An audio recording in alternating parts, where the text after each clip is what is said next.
and I thought it was really interesting. So I definitely got to watch this. Glad you liked it. Glad you liked it, buddy. Anything else you want to say about Asteroid City? If you're debating on watching a movie, I would say either watch No Hard Feelings or Asteroid City because those are two really good movies and they're worth watching. Well, hey, I watched No Hard Feelings. That's funny. I actually watched that today. Really? You watched that? Oh, okay. So let's talk about it. No Hard Feelings came out this weekend. As I said, it made $15 million at the box office, which is really good, actually. It only had like $100 million budget or something like that. Even lower, maybe. But it stars Jennifer Lawrence, and this is one of her smaller roles, but like it's also a more significant role because she's never done like a R-rated comedy like this before. And it's also significant because we don't get these kind of movies anymore. These R-rated comedies that, you know, kind of push the limit a little bit on what you're watching on screen. It's directed by Gene Stupnitsky, same guy who did Good Boys. I love Good Boys. Came out in 2019, which is, in my opinion, one of the best movie years of all time. And I really enjoyed this movie. So, if you don't know, because this is a smaller movie, if you don't know, it stars Jennifer Lawrence as a down-on-her-luck young Uber driver / bartender. And she answers a listing on Craigslist to date an introverted 19-year-old. In order to get him out of his shell prior to college. Get him out of his shell, basically meaning have sex with him. Pretty much. It's a very weird concept because Jennifer Lawrence plays a 32-year-old in this movie. By the way, there's going to be spoilers for this. It's a smaller movie. I mean, we just kind of want to talk about it. 32 years old. She is, you know, hired to date a awkward, introverted 19-year-old and date basically means have sex with him. Yeah, what'd you think about this movie? Because I really enjoyed it. I really enjoyed it a lot. Straight into spoilers or non? You want to go non-spoiler first? Well, yeah, I'd like talk about the movie a little bit before you talk about the ending. I think it was like very effortlessly funny. Effortlessly funny, huh? Like it did not feel forced. Nothing they said either kind of felt like they were telling a joke. It just felt like they were just being them. Yeah. Especially with the kid played by Andrew Barth Feldman. Didn't it feel like his comedy was like a building? Like he wasn't funny at first. Like he wasn't trying to be funny at first, but then he was like slipping in jokes and stuff. Yeah. And I really like what they did with his character too. Not only like he wasn't just like this awkward kid for an hour and 45 minutes, you know. He was kind of like he had his own character arc in it. Yeah, you could feel him like coming out of a shell. Yeah, the movie was about him coming out of his shell before college. And there's some twists and stuff we'll talk about later, but overall I think the movie was really good. Jennifer Lawrence, what did you think about her? I think that I kind of hope she sticks to comedies. Yeah, she did really fucking good. I really want her to do more comedies. Yes. I think this was like a good example of the type of comedies that we should be getting though. Yeah. Where it's not, oh my god, shock and awe comedy. This is like a fucking good story. And there's a lot of stuff in this movie. Right? There's like, we have basically a groomer, you know, we have full frontal nudity, which I haven't seen in like, oh, there's a spider on the wall. Nice. Hi, friend. Hold on. No, should I get it now? Nah, get it later. I'm not going to find it later, bro. Kill it. We'll take a break. I'll talk about it. All right. Yeah. Talk about it. A couple other things I enjoyed was I feel like every character was written well, even if they had a small part. A lot of characters only had a few lines. Like he had a nanny, had a great couple lines. He popped up in the movie like once or twice. The way they set the movie was very well done. What are you doing? Oh yeah, it was set in oh my god. What was the name of the town? I forgot the name of the town. I don't know. All right, well, it's set in New York, in like a rural part of New York. Montauk, that's what it is. It was set in Montauk. Oh, I'm not scared of spiders. Okay.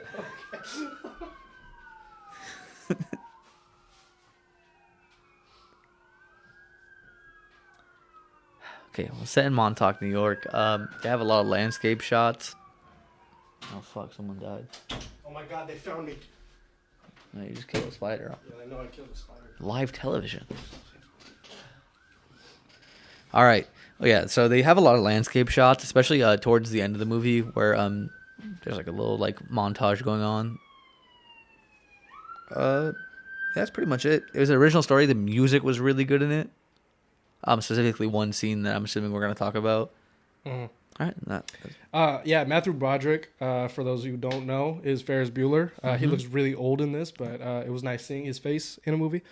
I really want to talk about Jennifer Lawrence and this kid who plays what's his name? Percy. Percy, yeah. And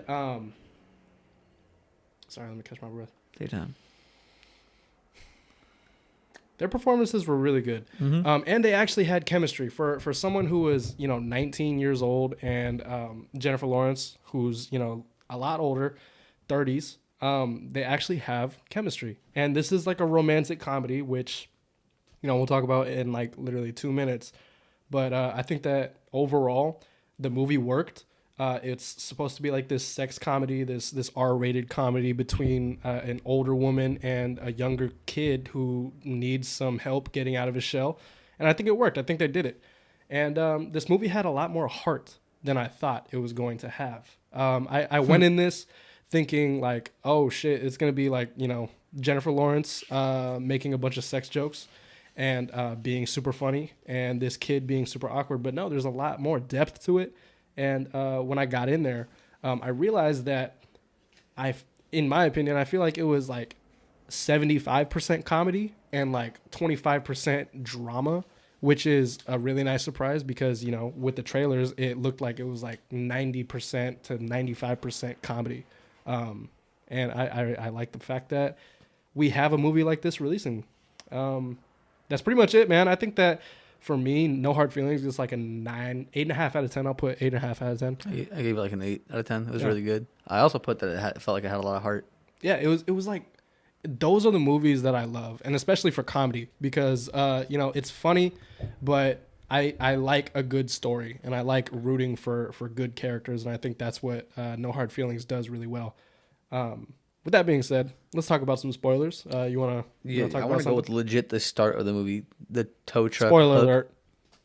Start like how it was the tow truck swinging. Mm-hmm. That was a really funny start, especially because the transition. The transition from that, and then he's like just starts towing her car. Mm-hmm. I'm gonna fucking slaughter this man's name, but his name is Gary in the movie. Mm-hmm. It's played by Ebon Moss. Okay. Backrack, I think is what it's called, because it's like legit like CHARCH. That's how it's a Backrack is what I'm gonna say. Ebon Moss Backrack. He's in The Bear.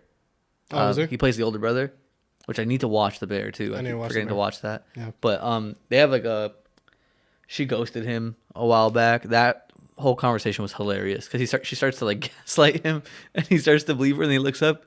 European guy, massive dick in a fucking Speedo, just doing squats in the background.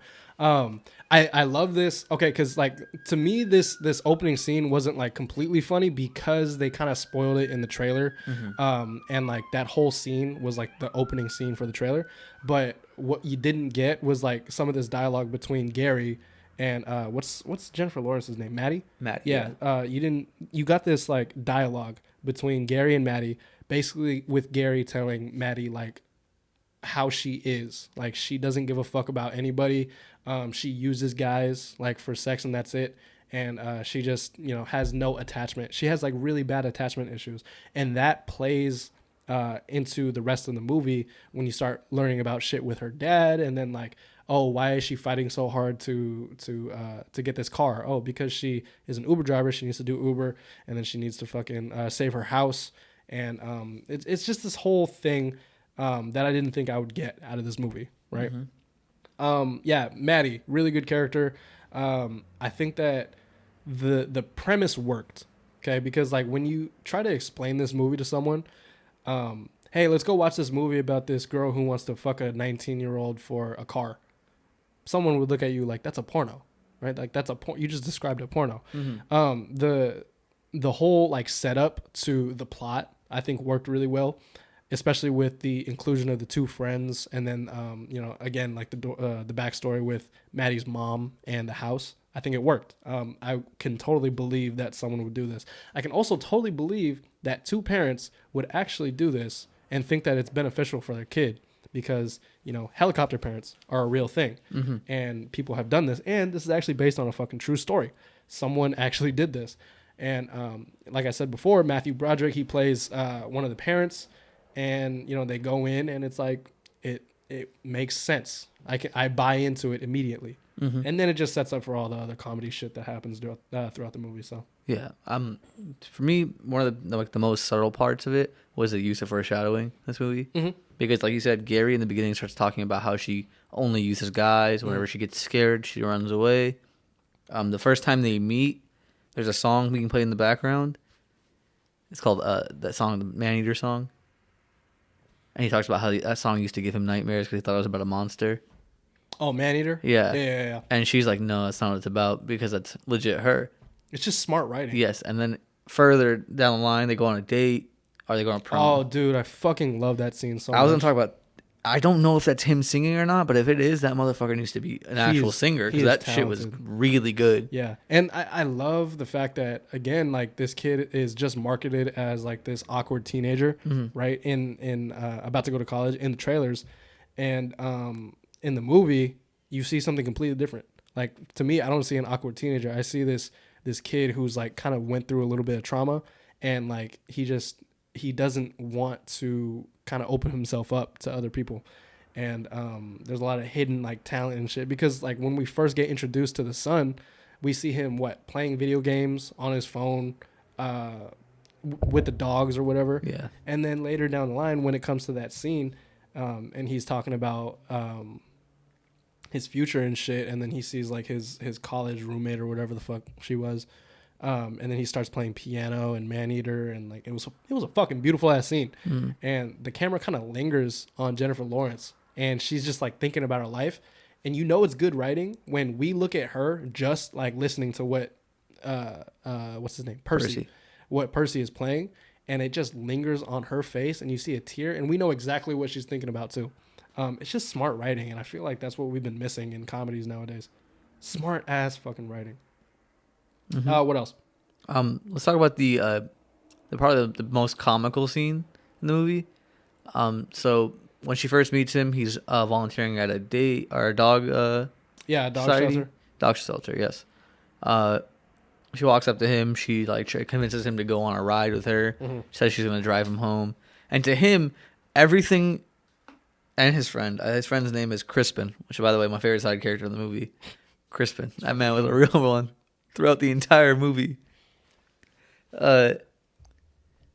He takes her on. She puts him in a van, and to a kid who's like fresh out of high school, she got put in a van by an older woman who was basically just like all up on him talking about sex.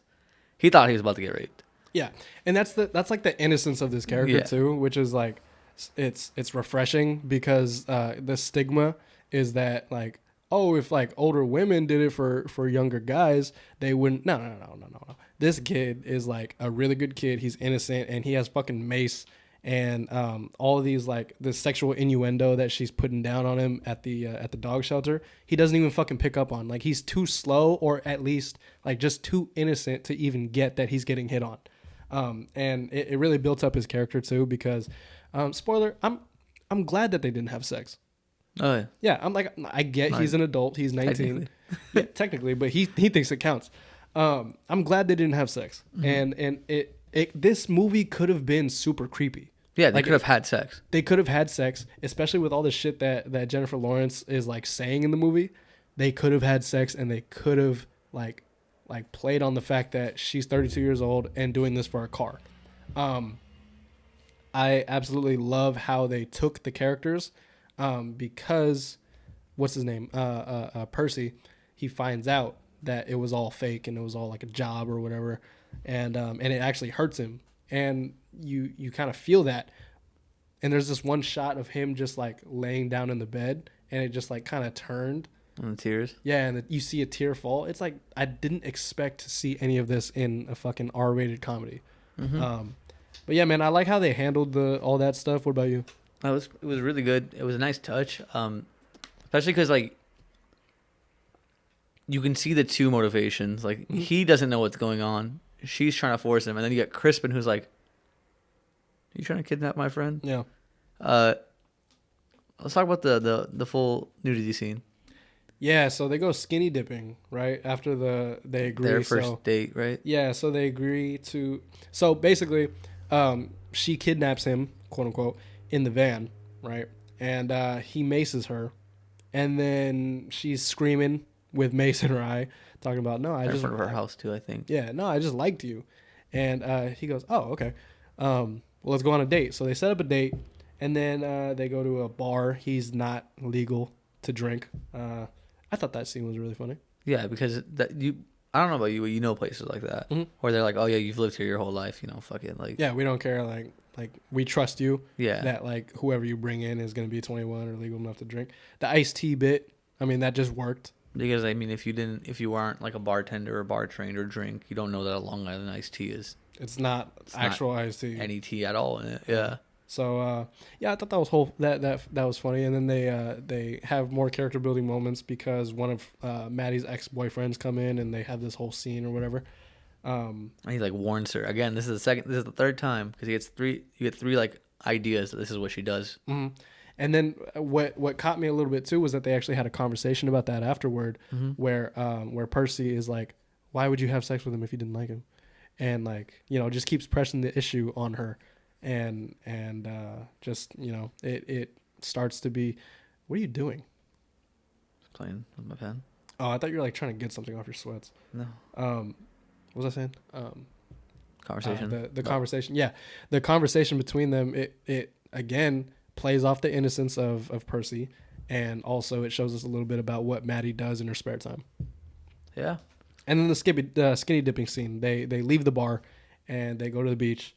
She's still trying to have sex with this kid, by the way. So that's her motivation at the time. And then they go skinny dipping at the beach.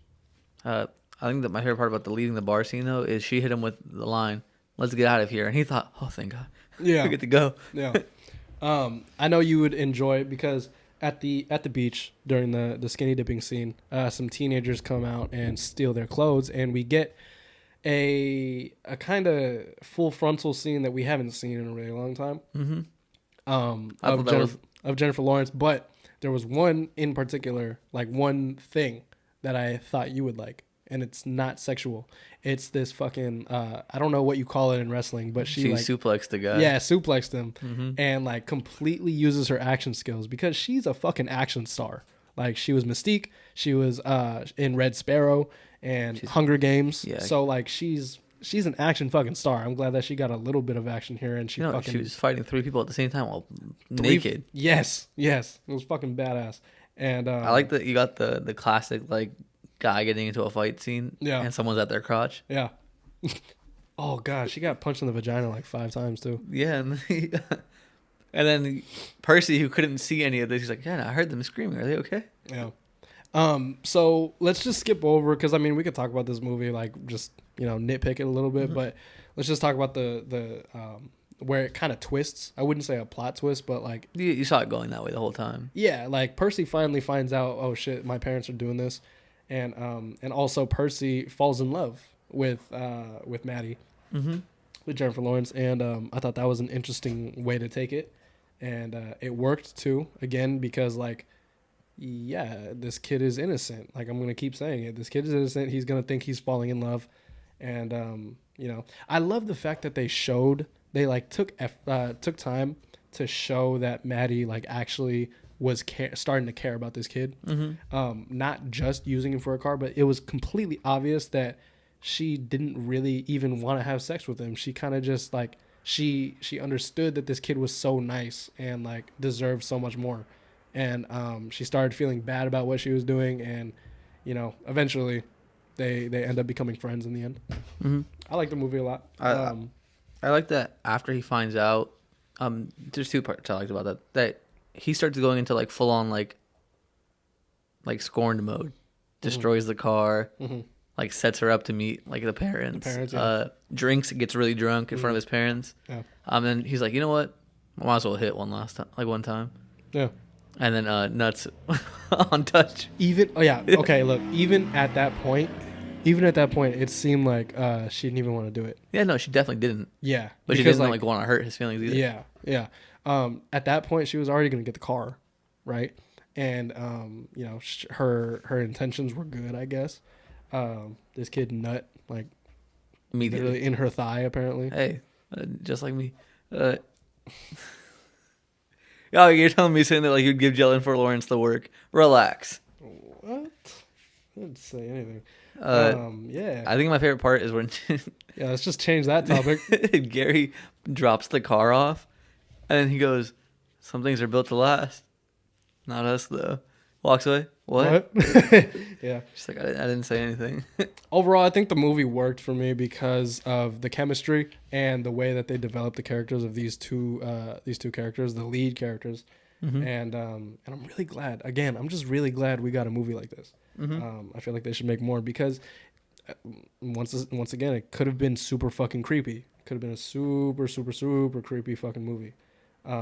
They eventually get they what do you call it? They become friends. Mm-hmm. That was the better part of the ending because they That could have made them get into a relationship. Yeah, and I'm glad they didn't. Yeah. Because again, it would have been fucking creepy. Yes. Then again, they did throw it like a little like curveball because they had that one guy who got into the relationship with the teacher. Hassan Minaj, his Doug, the real estate agent. Oh yeah. Gets into a relationship with them. They're like, oh yeah, that was a 40-year age gap. Mm-hmm. I like that they don't really do this in movies a lot. They made her fix all her problems by herself. Yeah. So after she like found all that stuff, she got the car, she started Ubering again, she paid off all her bills, and then she ends up selling her house. But then finding a solution to treat her friends better too, she ends up selling the house to their friend. Yeah. And then she finally comes out of her shell and she moves to California. Mm-hmm. So happy ending overall. And apparently this kid loses his virginity because he says it counts in the end. After he crashes his car into the ocean. Right. Oh, that was so stupid. I was like, why are you still driving, dude? Just fucking slam on the brakes. Anyway. Hey, he had a mission. He did have a mission. But yeah, man, that is No Hard Feelings. We really enjoyed it. Yeah, I'm gonna give it like an 8.5 out of 10. Like an 8 out of 10. It was really good. Yeah. I would watch it again. Yeah, I'd watch it again too. Very funny. Were you in theater one? Yeah. Yeah, that was weird. It was weird to be in theater one for like a small movie like that because there was only like 7 other people, and in that instance, I would want to be in the smaller theater because like I want to hear other people laugh and I want to hear like the reactions of other people. I was in a theater with more people. Okay. I had like 20, 30 people in my theater. Oh wow. Yeah. Yeah, I had like 7. Apparently, never mind. I won't say that part. I'll tell you later. Yes, I'll tell you later. What? Somebody was there, but I'll tell you about it later. In my theater, yeah. Ah. Yeah. Ah. Mm-hmm. Yes. So. No, you don't know. That's. Oh, never mind. No, what the hell are you talking Never about? mind. Never mind. No. Never mind. Sorry. Right. Sorry, guys. All right, but yeah, 8 out of 10. And now, I think we just transitioned. Talk about Secret Invasion. Yeah. Okay. So.